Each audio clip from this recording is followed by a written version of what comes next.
Misinggit karon og hustisya ang pamilya sa usa ka inahan nga gipatay sulod sa usa ka internet shop sa Cagayan de Oro City.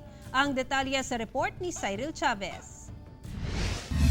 Hustisya ang panawagan karon sa kabanay ni Erlin Casimero, 40 anyos, residente sa Zone 3 Basak Tangkungan, Barangay Kamaman-an, human nga gipusil patay sulod sa usa ka internet shop. Usa matod pa kalalaki nga nakapurong ang miduol kaniya og diretso pusil. Halos dili pa madawat sa anak niini ang gidangatan siyang inahan. Sakit kay sir, gilayog gay anak ko. Kumama mo na itong natagak siya sa salog kay ako siyang ginaog ba. Kay gipagitan ako yung pulso.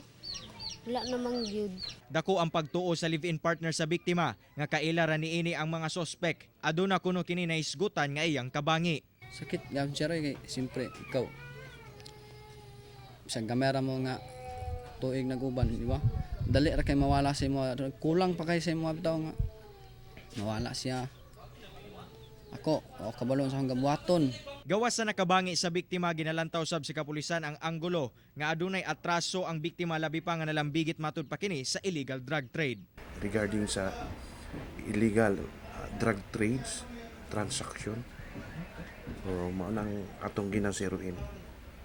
And nanatay person of interest regarding this shooting incident. Kauban si James Yap sa kamera. Ako, si Cyril Chavez para sa One Mindanao.